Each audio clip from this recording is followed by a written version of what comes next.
Hola, buenas tardes.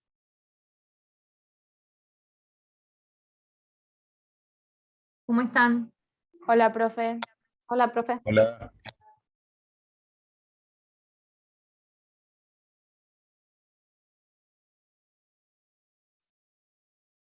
Bueno, vamos a comenzar con la clase de hoy, que nos toca ver, conmigo van a ver los derechos de las mujeres.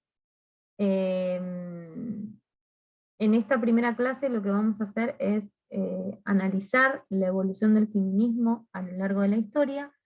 Para la próxima clase, que es la semana que viene, que vamos a estar de manera presencial, analizar concretamente la normativa en el derecho con relación, valga la redundancia, a los derechos de las mujeres y poder trabajar en clase algún caso práctico, ¿sí? Analizar algún caso. Si hoy tenemos tiempo, eh, mi intención también es que puedan ver un video cortito de...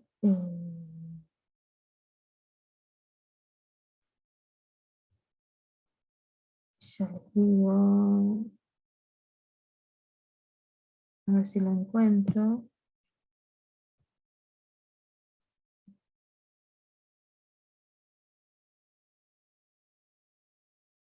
Es un video cortito de Dora Barranco, de una de estas charlas TED, que me parece que está muy bueno, eh, para también encuadrarnos en cómo analizar los derechos de las mujeres. Buenas noches. ¿Sí? Bueno, ahora voy a compartir la pantalla y arrancamos con la clase. ¿Alguna duda hasta acá?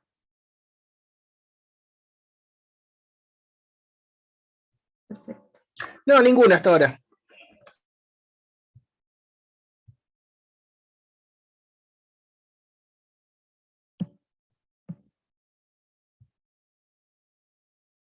Arrancamos entonces. Bueno, desde los orígenes, la historia ha sido construida considerando al hombre como el sexo fuerte y a la mujer como el sexo débil. Y esta diferencia ha sido considerada como algo natural, generando jerarquías. Esto lo explica Diana Mafia. Entonces, se plantea, básicamente, que el hombre es el que toma las decisiones en el área de la política, las decisiones sociales y las decisiones culturales. Y a la mujer, perdón, no les consulté si están viendo el PowerPoint. Sí, se está viendo. Perfecto.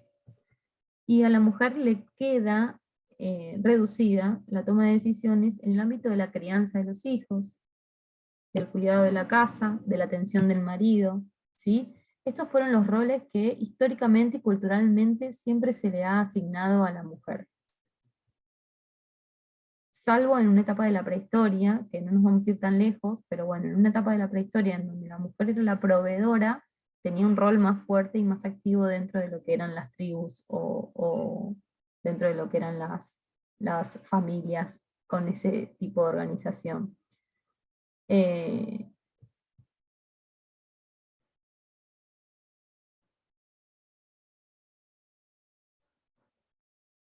Recién en el siglo XVIII podemos citar la primera etapa del feminismo, ¿sí?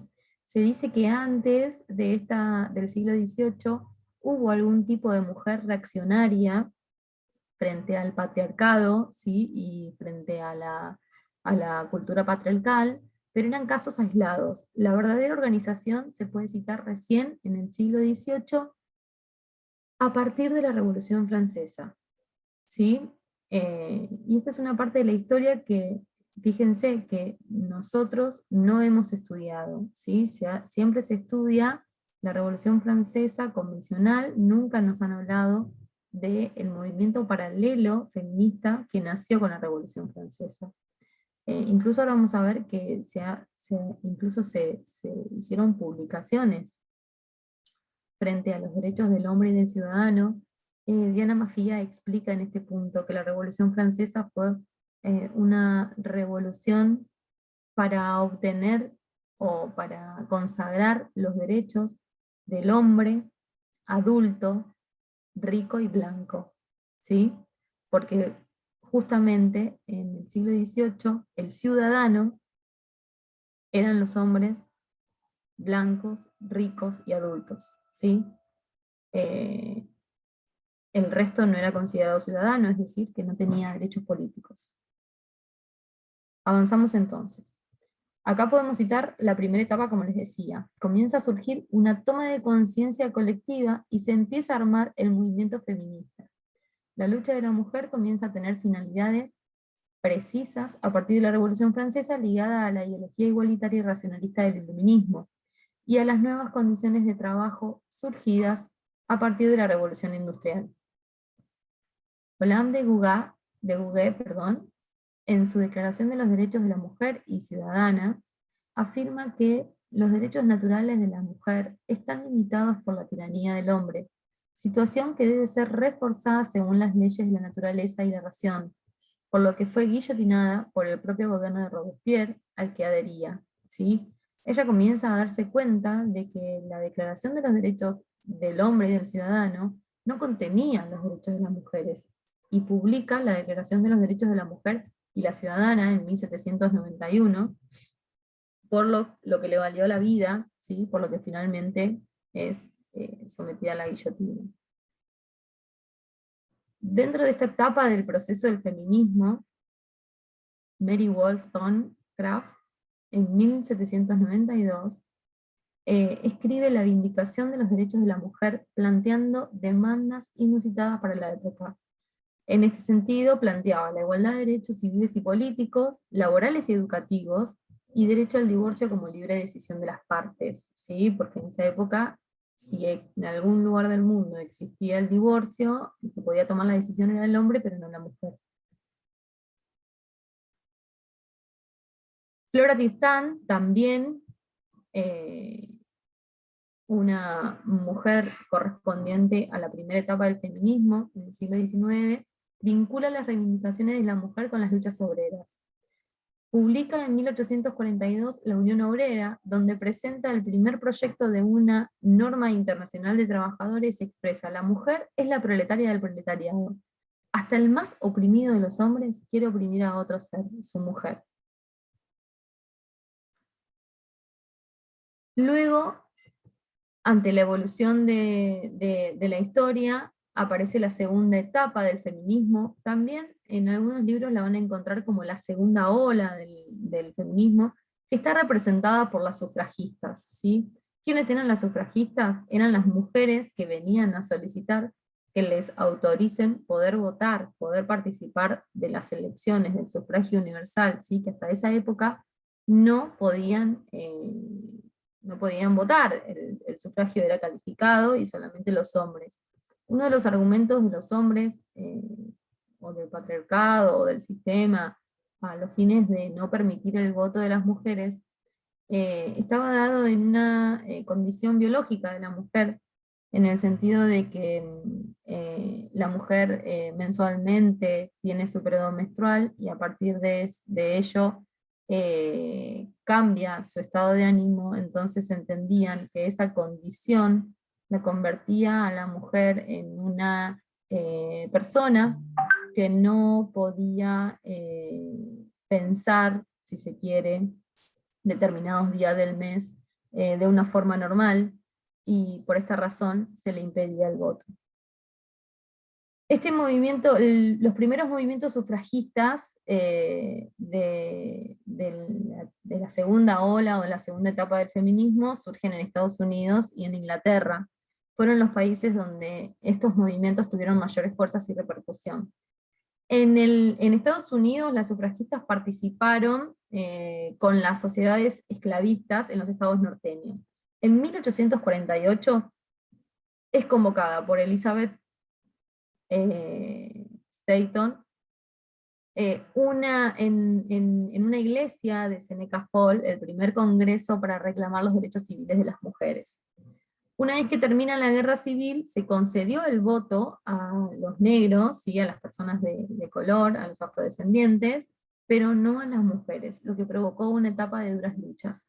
En 1920, la enmienda 19 de la Constitución norteamericana reconoció el derecho al voto sin discriminación de sexo. Otra gran característica de esta segunda etapa o segunda ola es que son los primeros movimientos en donde surge básicamente, bueno, las medidas de fuerza como la huelga de hambre o el encadenamiento, ¿sí?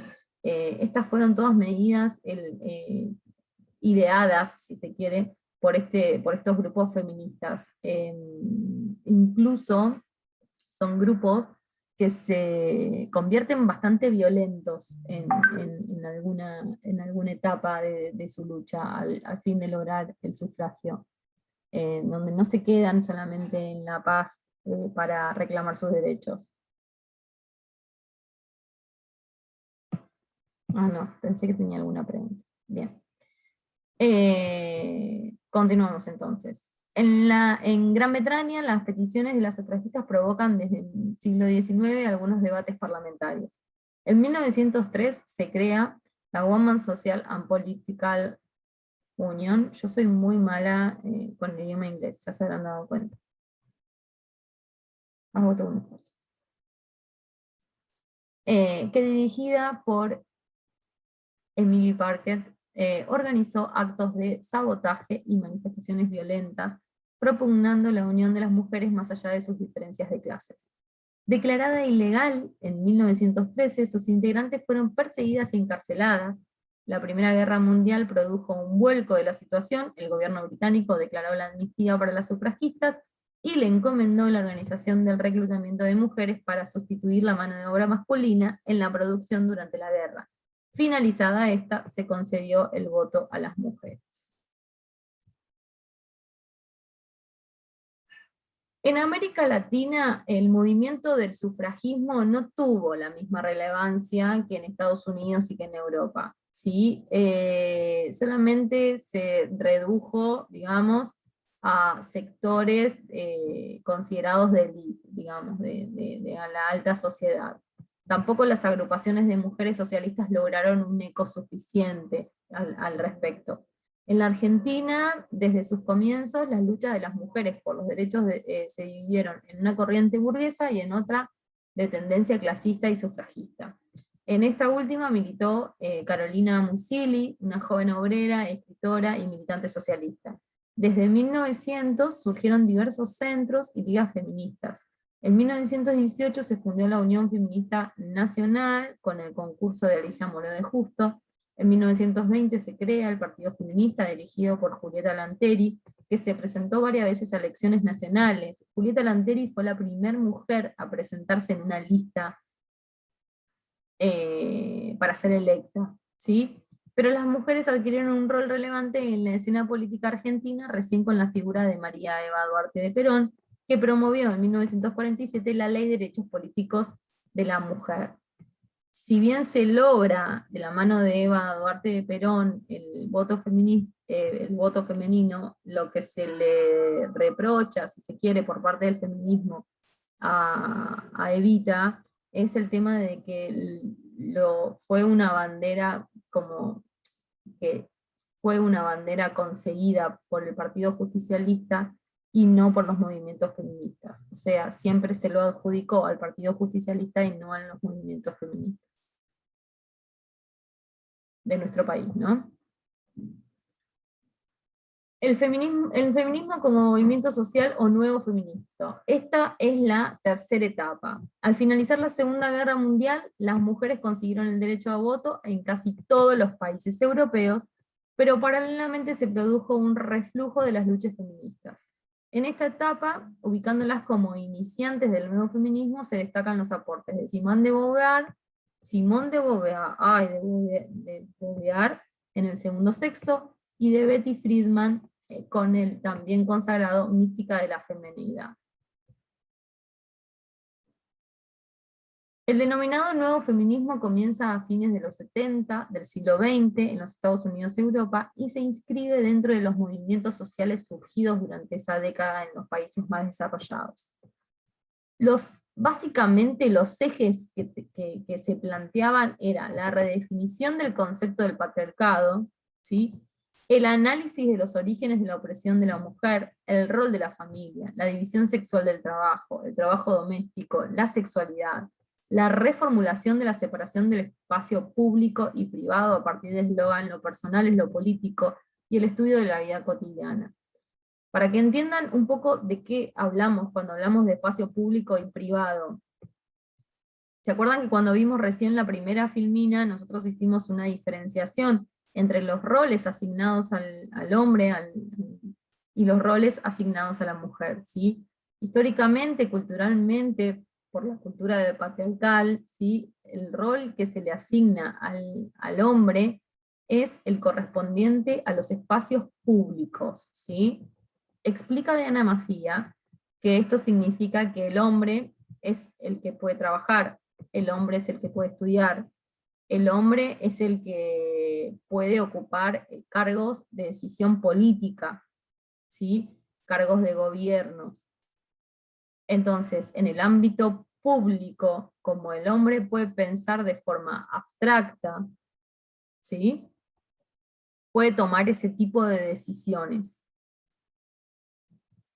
En contraposición a ello, se presenta el sexo femenino como el sexo débil, como el sexo que no puede tener pensamientos abstractos, como un sexo emocional, como un sexo que por ser emocional le corresponde lo privado. Esto es el hogar, la familia, los hijos, el cuidado del marido.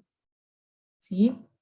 Entonces, la reformulación de la separación de espacio público y privado a partir de lo personal es lo político, y el estudio de la vida cotidiana es lo que reformulaban esta nueva tendencia del nuevo feminismo. ¿Sí? Romper con eso. Romper con la idea de que la mujer no puede tomar decisiones en abstracto, no puede tener pensamiento en abstracto, o sea, que no puede tomar decisiones en el ámbito público, decisiones de gobierno, por ejemplo. ¿Se entiende?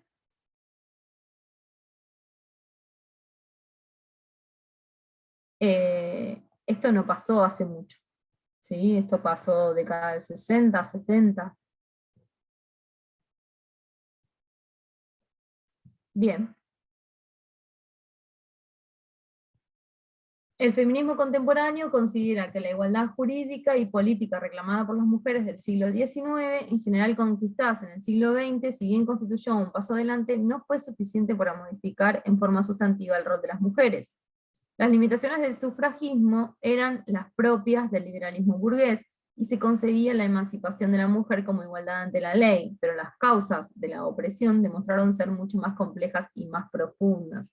Esta es la diferenciación entre igualdad ante la ley, que igualo en derechos, pero cuando vamos a los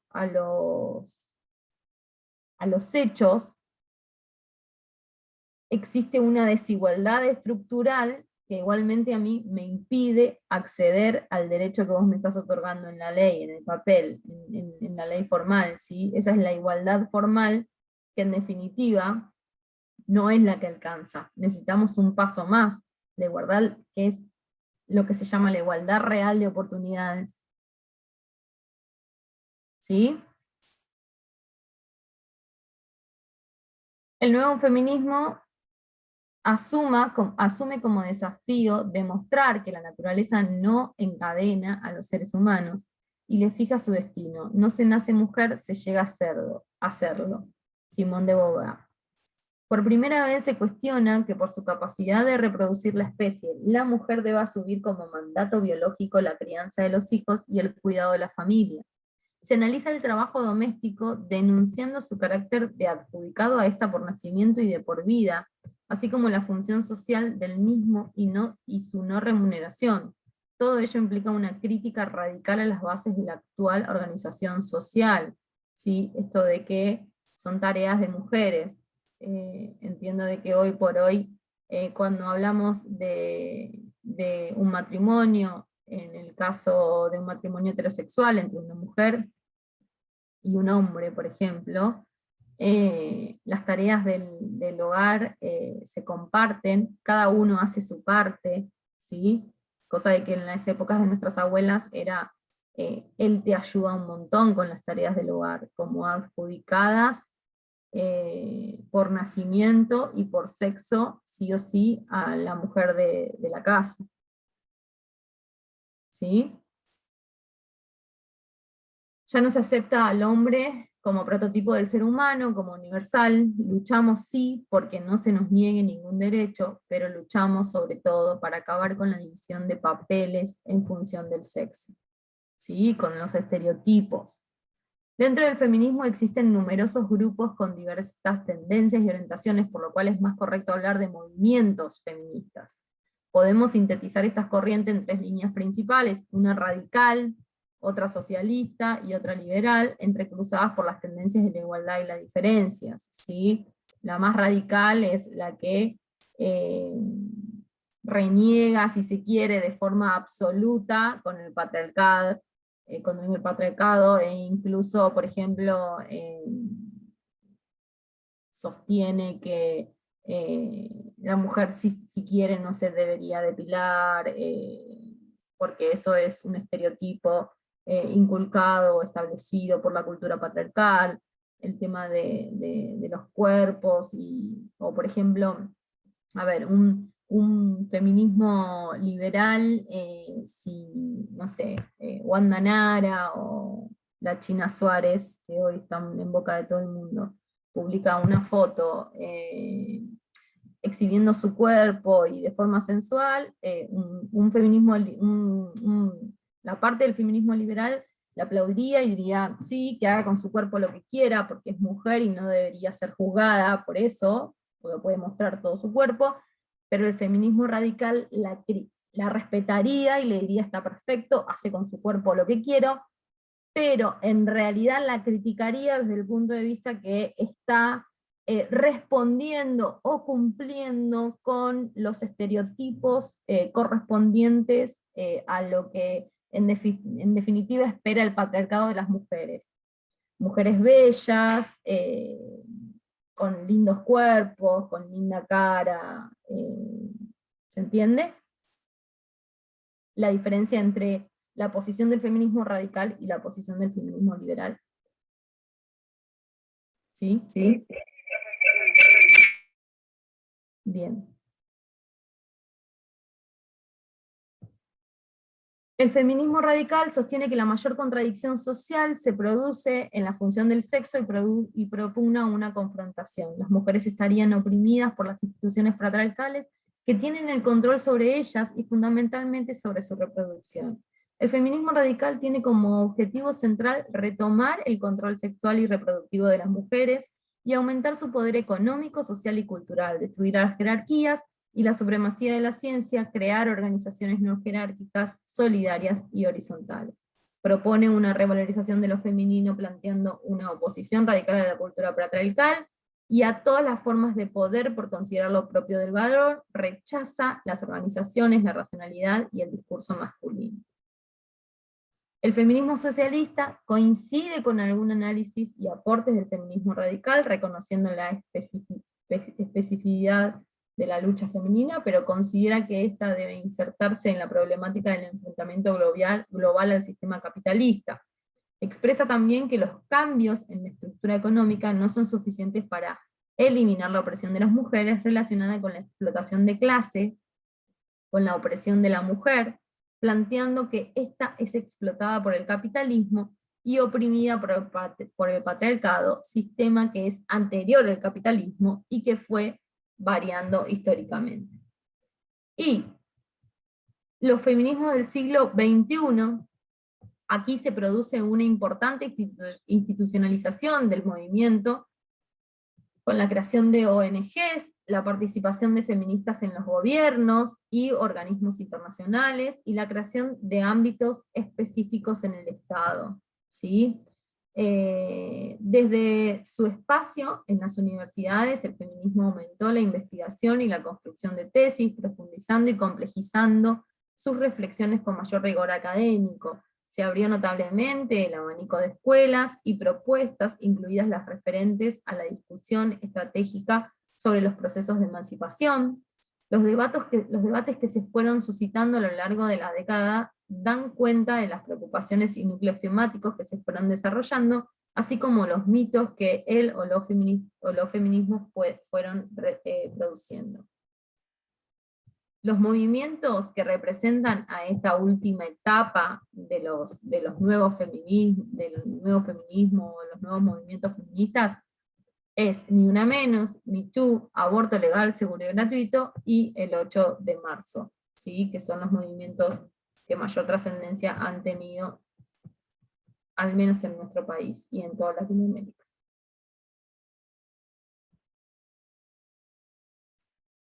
Bien, ¿hasta acá alguna duda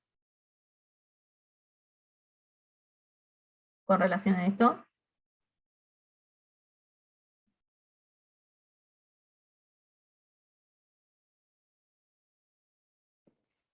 No, profe, estuvo muy claro. ¿Sí? Estas son todas las etapas del feminismo, ¿sí? Cómo ha ido evolucionando el movimiento a lo largo de la historia. La clase que viene, lo que vamos a ver es aplicado, la cuestión de género aplicada en nuestro derecho, concretamente, ¿sí? Ahora, si quieren, podemos, a ver si me sale, vamos a ver si puedo poner el videíto de Dora Barrancos.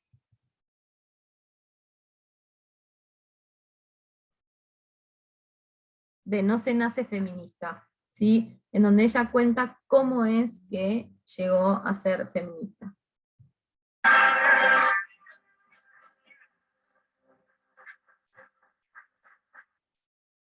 ¿Lo están viendo? Porque no les consulté. Sí, se ve. ¿Se ve?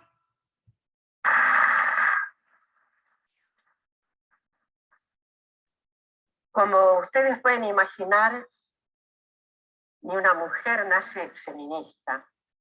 Yo tampoco nací feminista. Y les voy a decir cómo me convertí en feminista.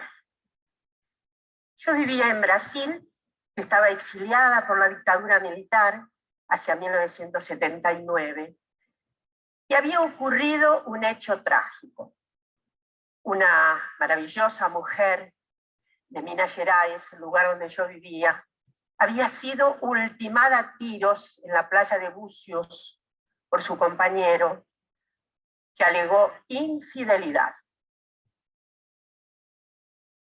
Un día yo estaba asistiendo a un programa de televisión y me encuentro con que una periodista le hacía una entrevista al abogado defensor del homicida.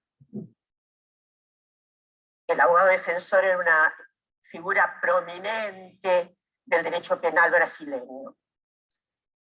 Entonces, la periodista le preguntó cómo iba a encarar la defensa del homicida. Y nuestro abogado, muy suelto de cuerpo, dijo que era muy sencillo. Por supuesto, no lo digo en portugués. Muy sencillo. Legítima defensa del honor.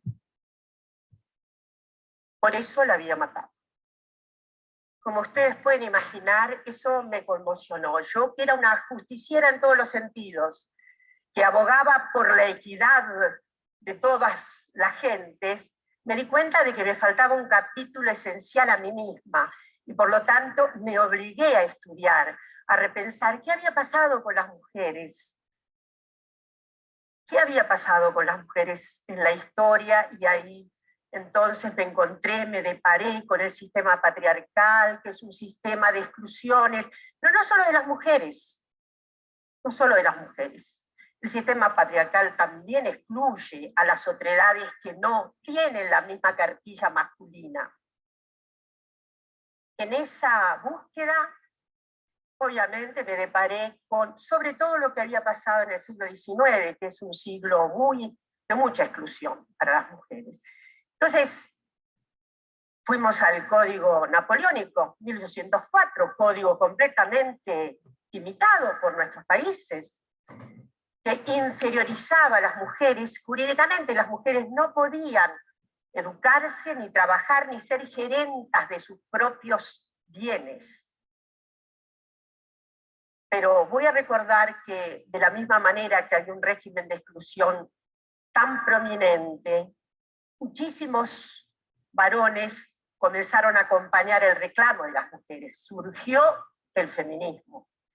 Y voy a recordar que en 1848 se hizo tal vez la primera asamblea de las feministas, y fue en Seneca Falls, cerca de Nueva York, en una iglesia metodista, y ahí en esa ocasión hubo 30% de varones acompañando los reclamos de igualdad de derechos.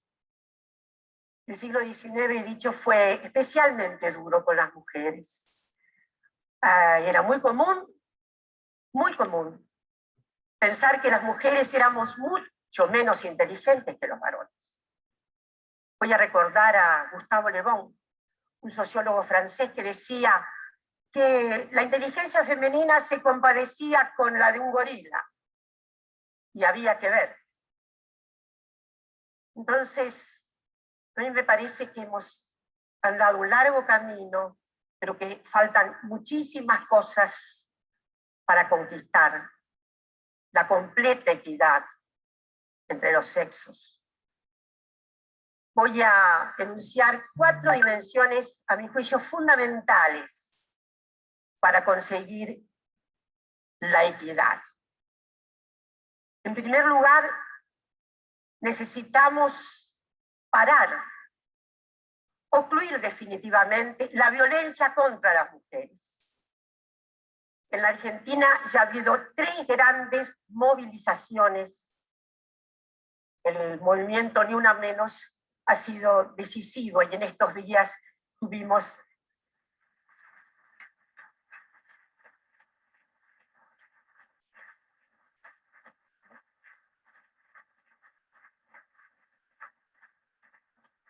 tal vez la primera experiencia histórica de una huelga de mujeres. Sí, tal vez en el pasado en la literatura haya, pero esto fue notable. En segundo lugar, me gustaría decir que es absolutamente fundamental la participación idéntica de mujeres y varones en diferentes tareas. ¿Por qué tiene que haber tareas solo para mujeres? ¿Por qué los varones no pueden cuidar niños, arreglar la casa? ¿Por qué las mujeres no pueden desempeñarse en las tareas típicas de los varones? Recordaré que el mercado laboral es muy tremendo con relación a las mujeres. La masa salarial femenina representa solo el 70% de los varones. La tercera cuestión fundamental que quisiera recordar es que necesitamos paridad en la representación de la ciudadanía, en los órganos parlamentarios, y necesitamos equidad en todas las instituciones. Las mujeres apenas pueden llegar a los altos cargos. Hay alrededor de 30% de mujeres que se desempeñan como CEOs, directivas y demás. Ni las universidades han sido generosas con la equidad. Y por último, me gustaría reflexionar con ustedes acerca de la idea fundamental de soberanía de nuestros cuerpos. La de los varones y la de las mujeres. Las mujeres tienen que ser soberanas de sus cuerpos, pueden decidir ser madres, llevar adelante embarazos o no llevar adelante embarazos que no desean.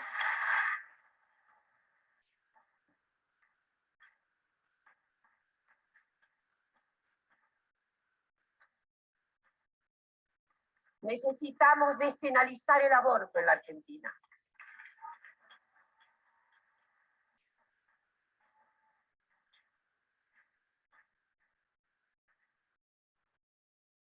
Finalmente, quiero transmitirle mi íntima convicción, la convicción de las feministas, que es un destino mucho mejor para la condición humana. Se trata de la dignidad de las personas, varones, mujeres y de las otredades sexuales, de la diversidad de la sexualidad que requiere para cada uno, para cada una de nosotras, vidas dignas de ser vividas. Esa es mi apuesta.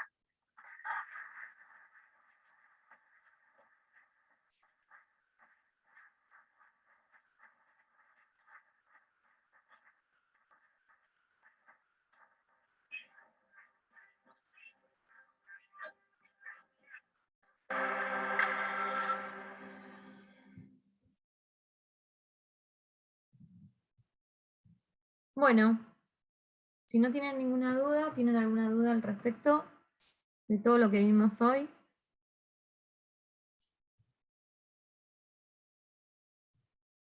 ¿No?